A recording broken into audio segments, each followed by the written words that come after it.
This is the Destiny Well Lab Interpretation Guide for the Metabolism Profile. Groups of hormones are like musical instruments. They all need to play well together, and they all influence each other. Things need to work together to keep things in harmony and to keep your body in tune. Cortisol is the body's key stress hormone, and that's one of the components of the metabolism profile. We also check an A1C blood sugar test, which tells the average of your sugar over time, and a TSH thyroid screen, which tells how much thyroid hormone your brain thinks it's getting and how much it needs. Those are good starting places. If you want to dig deeper into your cortisol, we have a stress profile that checks it through the circadian rhythm at different times of day. We also have a much more in-depth thyroid profile that checks the circulating levels of thyroid hormone and antibodies against the thyroid in addition to the TSH signaling molecule. At Destiny Well, we define laboratory ranges in a sophisticated way. We use the standard ranges, represented by the blue bar here, from each reference lab that does a particular test to define the lab high and the lab low. If you have thyroid test results that are too low based on the lab's formal norm, then you have a diagnosis of lab low thyroid function or hypothyroidism. Similarly, for glucose, if you have a lab high blood sugar of over 126 on 2 occasions, then you meet the formal diagnosis criteria for diabetes. That's needed to make a medical diagnosis. But at Destiny Well, we think that there can be a lot more nuance. We believe that there's often an optimal range based on what we've found going forward helps people to live the healthiest lives, to be the healthiest, and to avoid disease. We triangulate this with the medical literature, with other people's standards, with our clinical practice experience, and all the different data points we can get, so we can come up with what we believe is optimal for a particular test result. Destiny Well also, in the red bars here, will define a Destiny Well high and a Destiny Well low. These may or may not line up exactly with a laboratory high or low, because sometimes we think that the range can be higher or lower, or that it needs to be different. And in between the optimal and the green bar and the low and the high and the red bars, we have orange zones for moderately high and moderately low. They're not quite optimal, but they're not in the high or low zone. The synthesis of steroid hormones is a complex process. They're all very closely interrelated. So I want to show you this complex diagram so you can get some sense of how male hormones like the testosterone and androgens and female hormones like the estrogen hormones are related to the precursor pathways as well as related to the production and the use of cortisol in the body. It all starts with cholesterol. If you don't have enough cholesterol, your cholesterol level gets too low, or you take medicines that drastically lower your cholesterol, then you may actually not have enough precursor to make the steroid hormones you need. Your testosterone levels or your estrogen levels may go down, and that may decrease your well-being. Cholesterol is metabolized first to pregnenolone, and then it goes by a couple different pathways. One over to 17-hydroxypregnenolone, and the other down to progesterone. Progesterone is one of the main female hormones. And then from there, it can go to 17-hydroxyprogesterone. That can also come from the other pathway. Now, a critical thing to know is that if you're under major stress, your body thinks it needs cortisol. It needs cortisol to regulate its salt and water balance and to survive on a minute-to-minute hourly basis. So if you are under an acute stress, if you're in a car accident, you have a heart attack, you're being chased by a lion, your body knows it has to crank that up to deal with the stress, to decrease inflammation on an emergency basis to raise your blood sugar. If, however, you're not in that emergency situation, but you respond the same way to chronic stress, like your boss in the office, or chronic financial difficulties, or relationship problems, or you're just an ultra worrier and you keep yourself in stress mode all the time, then your cortisol level will stay high. That does two things. One, cortisol itself is good in the short term, but in the long term, it's damaging.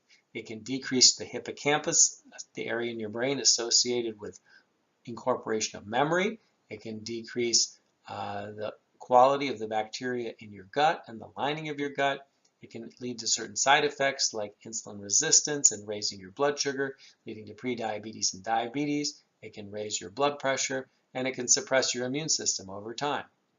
Cortisol is converted to cortisone in inactive form, and that happens more when you have insulin resistance, obesity, fatty liver, things associated with diabetes. But then it can serve as a reservoir, the cortisone, that's converted back into cortisol and keeps the level high. So if your body thinks it's in an emergency situation, you get what's called the cortisol steal. All the precursor hormones that start with cholesterol and come down that pathway are sucked into cortisol so that you can survive on a minute-to-minute basis. Well, what does that do to your other hormones? Well, if it all goes to cortisol, then there's nothing that goes through the pathway of DHEA and androstenedione. Those are the pathways that lead to production of testosterone and male hormones, and they lead to the production of estrogen and female hormones. So DHEA is a very important precursor molecule. It's a mild androgen. It's one of the most common hormones we have in the bloodstream, and it's made by the adrenal glands. Now, people who take DHEA often get improved well-being because there are receptors in the brain that respond to that. It helps muscle mass and helps overall well-being. That's fine on the short-term basis. But if you keep dumping DHEA in, you really have no idea what's going to happen. Some of it may go down into the estrogen pathways. So if you're a man and you're taking it to have more muscle strength, you may end up with more estrogen and estrogenic side effects like enlarged breasts or changes in your emotion. If you're a woman and you're taking DHEA at a dose that's too high, you may end up converting it to testosterone and male-type hormones, or the DHEA itself at higher doses can have masculinizing effects like changes and deepening in your voice, increased acne, hair growth places you don't want, and clitoral enlargement. So all these things are related and they can convert back and forth. If you have significant insulin resistance or you're overweight, then it activates an enzyme called aromatase. And aromatase converts testosterone into E2 or estradiol, which is the strongest estrogen hormone, leading to those female-type side effects. If you're a woman and you have insulin resistance, then the lyase pathways from progesterone to 17-hydroxyprogesterone lead to more androstenedione that can also lead to the increases in testosterone, as is seen in conditions like polycystic ovarian syndrome. So you can see all of these are terribly interrelated in a complex way, and different factors from your use of alcohol to your body habitus to whether you take external hormones like DHEA or estrogen or testosterone, they can all affect each other. So taking testosterone, if you don't block the pathways, can lead to increased estradiol or estrogen. And so we need to know the effects of all the things that we're doing, and we need to understand that they're complex and they're interrelated. And the more we understand these, the more we can get to the result that we actually want. The first part of this pathway we're going to break down is the estrogen hormone part of the pathway. Again, things start with cholesterol, and they end up at 3 different estrogens: estrone, estradiol, and estriol. E2, or estradiol, is the strongest of these, the one that's the principal circulating hormone before menopause and is made in the ovaries by women. There's estrone, which is a weaker hormone, and there's estriol, which is also a weaker hormone that comes from estradiol as a less active metabolite. So it starts with cholesterol and goes to pregnenolone and to progesterone.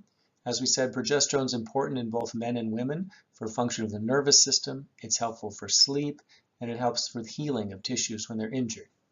You can go to 17-hydroxypregnenolone or 17-hydroxyprogesterone. Both of those go to the weak androgens DHEA and androstenedione. DHEA, dihydroepiandrosterone, is an androgenic molecule. It's one of the most common hormones in circulation. It's made by the adrenal glands, and it's a precursor made into a lot of other things. It peaks in around the 20s, and then as you get older, the levels gradually go down. Now, if you just take exogenous or external DHEA, it will improve your sense of well-being. It'll help muscle mass a little bit. There are receptors in the brain that respond to this. And so a lot of times people say, well, take some DHEA, it'll help you feel better. And it might. But the problem with pouring in a precursor molecule like DHEA is you never know where it's going to go. So you pour in a high dose of this. If you're a man, some of it may get metabolized into the estrogens like estrone and through testosterone to estradiol. And if you're a woman, it may go into the testosterone pathway. So let's say you're a man, you take some DHEA initially, you get a high dose of that in your system, you get more well-being, you may make some more muscle and feel better. But if you metabolize a lot of it into estrogens, you may get some loss of muscle mass. You may get development of breast tissue. You may get changes in emotional situation and how you feel that you weren't expecting. The opposite is true in women, is if you pour in a bunch of DHEA, you probably will get some increased well-being. You might get a little bit of muscle boost, but additionally, you can metabolize that into male hormones. And so if you increase your testosterone or some of the other androgens by doing that, you can get acne, you can get deepening of the voice, you can get other changes or even enlargement of the clitoral area. And so there are a lot of different things that can happen by messing with these precursors. So in general, cholesterol through the progesterone pathways go to the intermediates, and then they're converted to the weak estrogen estrone, and then through testosterone to estradiol. That's where most of it happens in the ovaries. It's directly produced as estradiol and released there. After menopause, estradiol comes from aromatization of some of the adrenal precursors, the DHEA and androstenedione, and so there is less of the estradiol and more of the E1 and E2 hormones following menopause. Now let's take a look at the testosterone or androgen side of the pathway. Again, it begins at cholesterol. Cholesterol has the ring structure that can be made into any of the steroid hormones. It always goes through pregnenolone. Pregnenolone is the initial sex steroid-related metabolite, and that can be turned into progesterone, into the estrogen family, or into the testosterone and androgens. So from pregnenolone, it can go to progesterone. Progesterone also has important functions in men in the neurologic tissues and also for healing. Both pregnenolone and progesterone have 17-hydroxy metabolites, so pregnenolone goes to 17-hydroxypregnenolone and progesterone goes to 17-hydroxyprogesterone. Those can be converted respectively into DHEA and into androstenedione. DHEA can go through intermediates into testosterone, and androstenedione can go directly to testosterone. So both of these pathways ultimately lead to testosterone. We've talked about DHEA as well having important roles. Both DHEA and androstenedione have testosterone-like effects, but they're much weaker, although they do circulate in high levels because they're some of the main hormones made by the adrenal gland, especially DHEA. It's a major precursor molecule. When we give DHEA from the outside, we get increased well-being because there are receptors in the brain that it fits into and helps with overall feeling and how you're doing. It also helps with muscle mass. But like we discussed previously, DHEA can go unpredictably into different pathways. It can end up as estrogens in men, and it can end up as testosterone in women. So the main pathway from cholesterol to testosterone is through the progesterone metabolites, through the weak androgens DHEA and androstenedione, to testosterone itself. Cortisol is a key hormone. It's a life and death hormone. When you're stressed, when you're chased by a lion, when things are desperate in your life, then you make more cortisol. You're in a car accident, you have a heart attack, your body needs to mobilize everything for an emergency. That cranks up your cortisol. So cholesterol goes to pregnenolone and progesterone. Both of those lead to intermediate hormones, 17-hydroxypregnenolone and 17-hydroxyprogesterone. From there, they go to deoxycortisol and then to cortisol itself. Every cell in the body needs cortisol. In an emergency, it's great.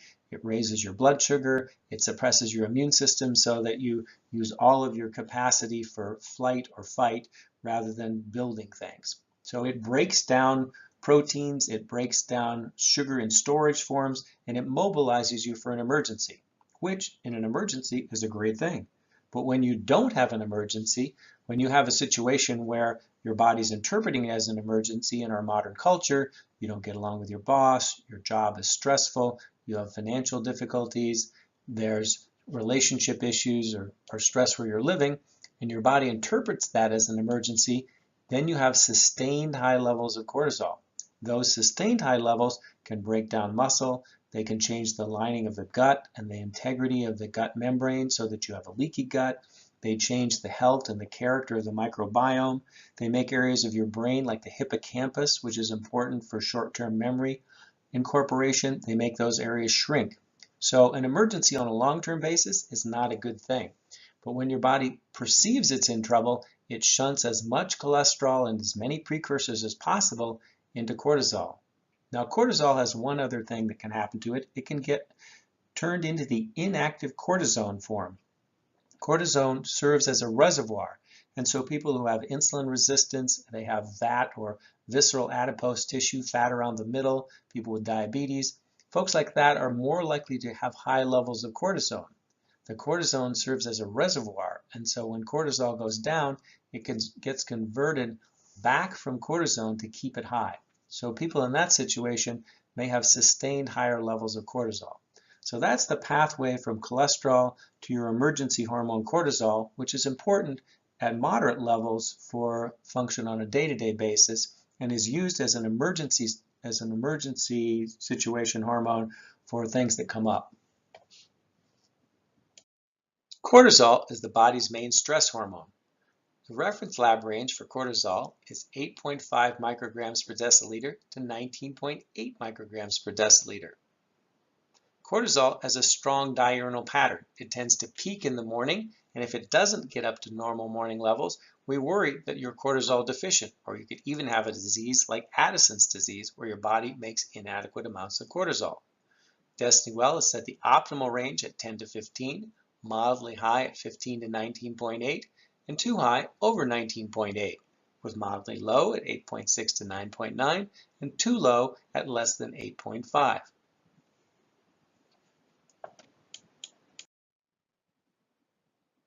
Since cortisol is so critical for life on a day-to-day basis, it tends not to go down as we age, but it does have a strong day cycle rhythm. Over the course of 24 hours, if you're on a normal sleep cycle, sleeping at night, waking up in the morning, it bottoms out around 3 a.m. and then rapidly peaks somewhere just around or before 8 a.m. Then it goes down as the day goes on to be lower in the afternoon, getting you ready for sleep, and higher in the morning, activating things and raising your blood sugar, getting you ready for the day. A Canadian physiologist by the name of Hans Selye described many years ago what he called the general adaptation response. It's the stages that the HPA, or hypothalamic pituitary adrenal axis, that regulates the cortisol and DHEA production from the adrenal glands go through in their adaptation to chronic response. We mostly tell what stage people are in by measuring the cortisols at different times of day and also by checking their DHEA level. In the normal stress response, the person is calm, healthy, and energetic. Their baseline cortisol goes up in the morning to get the body ready and to raise the blood sugar and to get ready for the day. It then goes down a good bit by noon and continues to fall in the afternoon and then bottoms in the middle of the night, only to start that cycle over again in the morning with peak cortisols to get you ready for the next day. The DHEA levels would be expected to be normal then. In the early phase of the chronic HPA stress response, we see that the total cortisol output is high, and one or more readings are actually high. The DHEA can be normal or it can be low. It will typically show that the cortisol levels on several readings are higher than the expected range. When we move into the mid-stage of chronic HPA axis stress response, we see a different pattern. Total cortisol is normal. Cortisol is low in the morning and noon or afternoon, and then it goes up either in the late afternoon or evening. So it's sort of a reverse pattern. These people often have a lot of trouble sleeping, and their DHEA is frequently low. Then in the final late stage of chronic HPA stress response, the exhaustion phase, we see that the total cortisol is low all day long and the DHEA is low. This may be lower than the normal range throughout the entire day. Now, when people have lab high cortisols, we worry that they could have Cushing's disease, and they may actually need further tests to make sure that they don't have a syndrome where the body's producing too much cortisol, and in that case, they may have things like abnormal accumulation of fat around the shoulders, development of red moon face, development of high blood pressure and diabetes. And even more acutely life-threatening is people who have truly low cortisols. They may have what's called Addison's disease.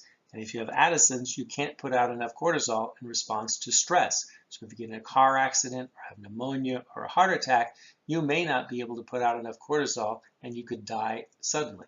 So when the values are lab high or lab low for cortisol, the first thing to do is to make sure someone doesn't have either Addison's disease if it's low or Cushing's disease if it's high. And then if those are ruled out, then we worry about what's their chronic stress adaptation response, and how can we help modulate that. So symptoms of too much cortisol when you get Cushing's disease are red, round, flushed face, elevated blood pressure, thinning of the bones and osteoporosis, elevated blood sugars or diabetes, purple stretch marks or stria on the skin look the same that many women get with pregnancy, mood swings and anxiety, rapid weight gain in the face, chest, abdomen, and with thin arms and legs, and often with a buildup of fat in the upper central shoulders. These people will often have increased thirst and frequent urination. Symptoms of too little cortisol, Addison's disease, include fatigue, dizziness, especially dizziness on standing, a lot of nausea, weight loss, muscle weakness, mood changes, and then darkening of the skin. They may get an actual bronze type color that's even different than you get with an intense suntan. As part of the metabolic evaluation, Destiny Well includes the TSH thyroid stimulating test. TSH comes from the pituitary gland, and it shows how much thyroid hormone the body thinks it's seeing. This is one of my favorite diagrams. It shows the feedback loop and how the brain and the thyroid work together and how they talk to each other. A brain area called the hypothalamus puts out a hormone called TRH, or thyrotropin releasing hormone. That goes down to the anterior pituitary, which is also in the brain. The pituitary gland is where the TSH, or thyroid stimulating hormone, is made. Thyroid stimulating hormone does exactly what it says. It stimulates the thyroid to make thyroid hormone. Most of what it puts out is T4, but about 7% of its output is active T3 hormone. Then, when the T3, T4 hormone increases, it gets into balance, and things like low body temperature go back up to normal, heart rate, blood pressure, bowel function, many things that were out of balance normalize when the T3 and the T4 concentrations are normal. When the brain sees adequate or increased amounts of T3 and T4, then it stops sending out extra signal of TSH, and the TSH level goes down. So when everything's working normally, that's how the thyroid and the brain talk to each other and how they regulate each other. Primary thyroid problems happen at the level of the thyroid gland itself. Primary hypothyroidism is one of the most common conditions we encounter in medical practice. Hypothyroidism usually comes from something called Hashimoto's thyroiditis, after the doctor who discovered that antibodies were attacking the thyroid in an autoimmune fashion and destroying its ability to secrete thyroid hormone. This is the main kind of primary hypothyroidism we see, but nutritional deficiencies and other problems can also cause this. Hyperthyroidism can also be autoimmune, that's called Graves' disease, or you can have a thyroid nodule that doesn't respond to the feedback loops and just keeps putting out more and more thyroid hormone on its own and doesn't recognize or respond to the signals from the pituitary and the hypothalamus.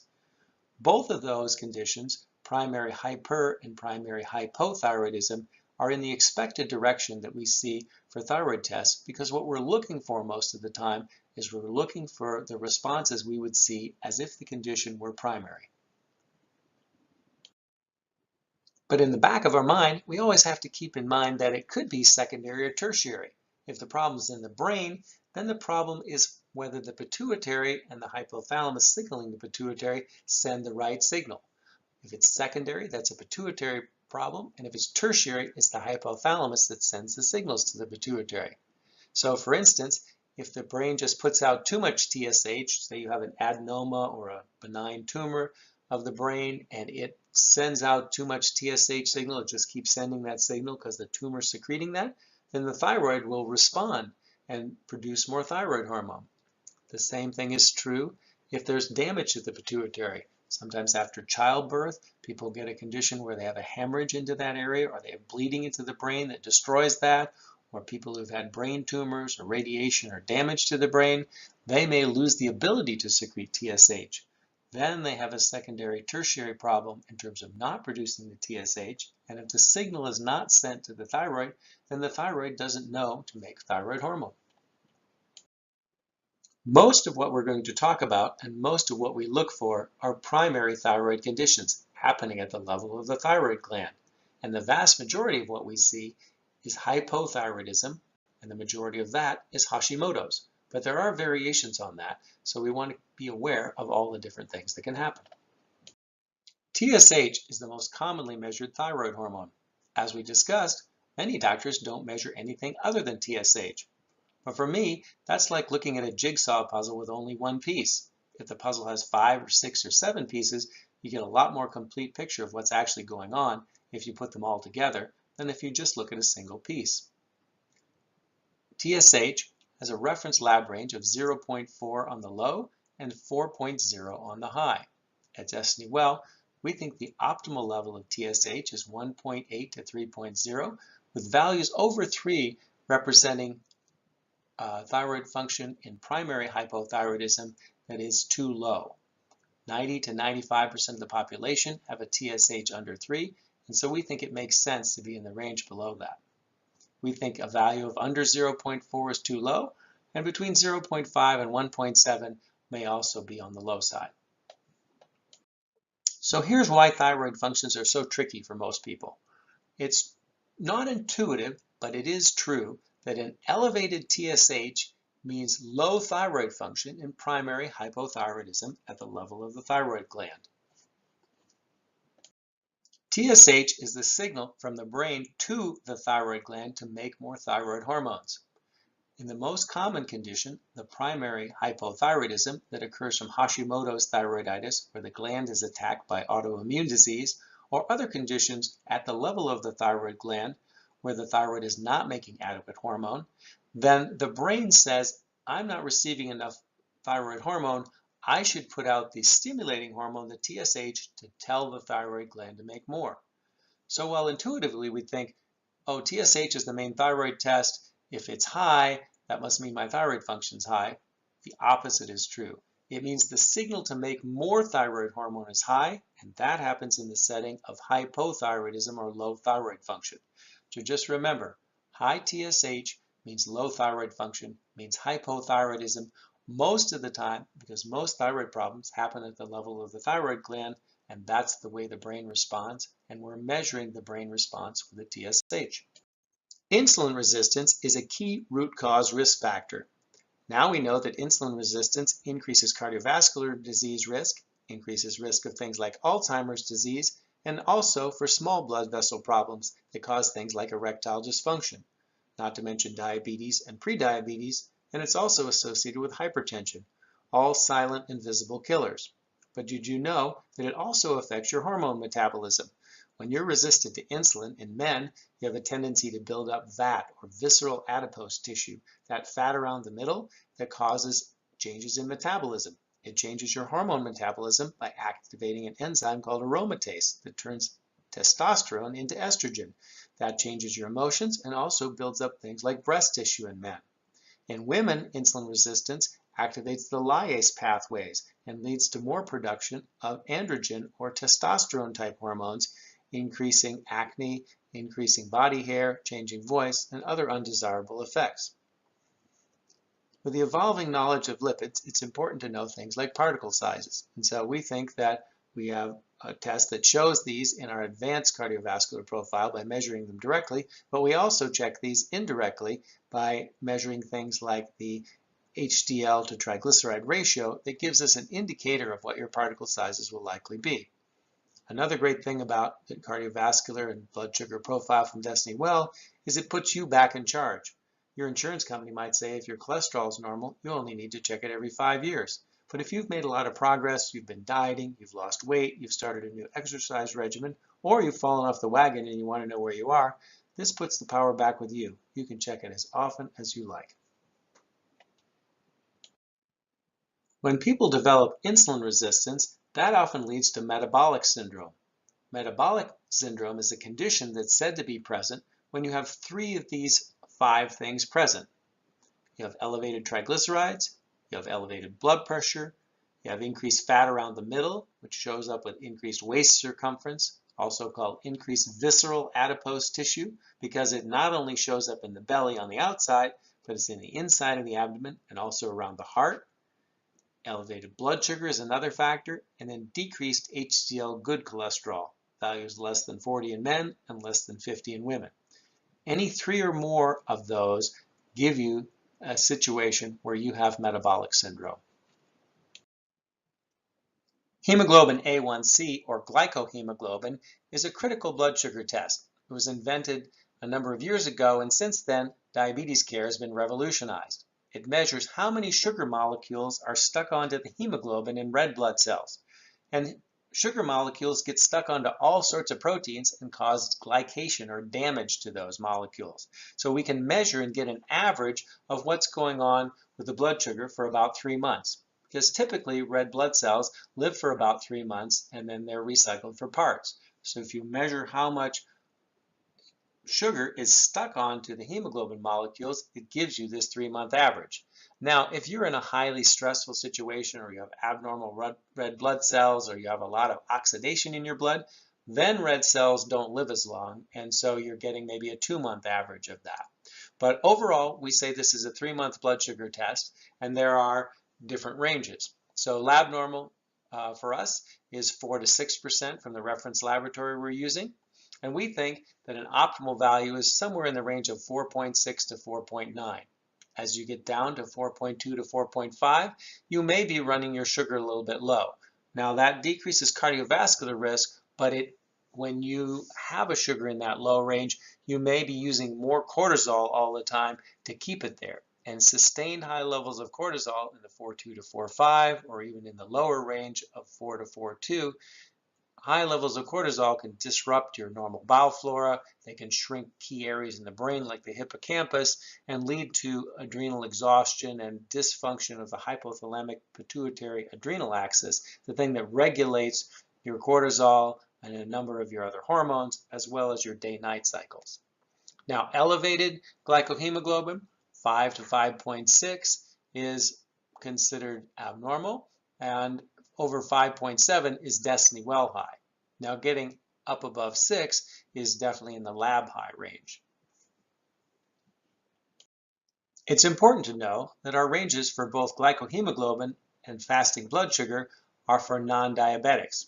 People with diabetes, especially those who take insulin or other medicines that significantly lower their blood sugar, are at increased risk of hypoglycemia when they have things that drive their sugar down. So if they run their glycohemoglobin or their fasting sugar in very low ranges, then they're at risk for hypoglycemia, which can lead to coma and death.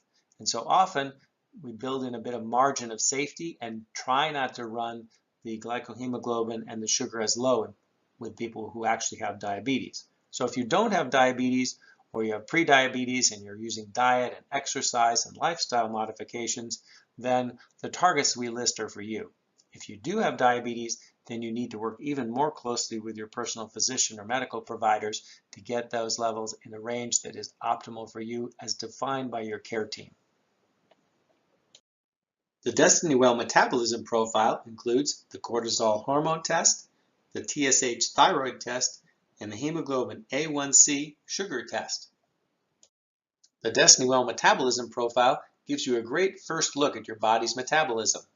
It looks at the main stress hormone for the body, cortisol. It looks at the function of your thyroid gland, which is the master regulator of metabolism. And it looks at sugar metabolism, which is core to how your body processes energy and distributes fat. At Destiny Well, we've been extremely fortunate to find some amazingly good coaches, people with backgrounds of success in varied fields who bring all sorts of resources and talent and skill to help you. These folks have many years of clinical experience, and they know how to be of assistance at every step of the way, from motivation to connecting you with the right resources to finding things that you need to get you on your journey. To learn more, go to destinywell.com/coaching to meet our team and find out how they can be of service to you.